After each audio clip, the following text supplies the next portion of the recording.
ನಮಸ್ಕಾರ ಗೆಳೆಯರೆ, ನಾವು ಇವತ್ತು ಸಾಮಾನ್ಯ ಜ್ಞಾನದ ಪ್ರಮುಖ ಪ್ರಶ್ನೋತ್ತರ ಬಗ್ಗೆ ಚರ್ಚಿಸುತ್ತಿದ್ದೇವೆ.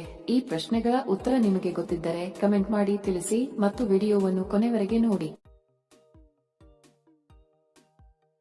ಪ್ರಶ್ನೆ: ಆಕಾಶ ಬುಟ್ಟಿಗಳು ಬಾಲೂನ್ಸ್ ತೇಲುವಂತೆ ಮಾಡಲು ಯಾವ ಅನಿಲವನ್ನು ಬಳಸಲಾಗುತ್ತದೆ? ಆಪ್ಷನ್ ಎ ಸಾರಜನಕ, B hydrogen, C helium, D ಆಮ್ಲಜನಕ.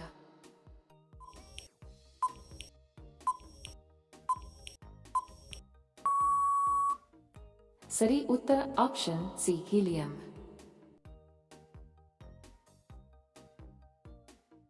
ಪ್ರಶ್ನೆ: ಭಾರತದ ಉಕ್ಕಿನ ಮನುಷ್ಯ ಎಂದು ಯಾರನ್ನು ಕರೆಯುತ್ತಾರೆ? Option A Subhash Chandra Bose, B Sardar Patel, C Jawaharlal Nehru, D Bhagat Singh.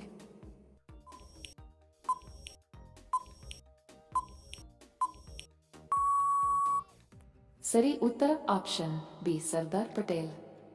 Video ಕೊನೆವರೆಗೂ ನೋಡಿದ್ದಕ್ಕೆ ತಮ್ಮೆಲ್ಲರಿಗೂ ಧನ್ಯವಾದಗಳು. ಮತ್ತೆ ಭೇಟಿ ಆಗೋಣ ಇಂಟ್ರೆಸ್ಟಿಂಗ್ ವಿಡಿಯೋದೊಂದಿಗೆ. ಅಲ್ಲಿಯವರೆಗೆ ನಮಸ್ಕಾರಗಳು. ಜೈ ಹಿಂದ್.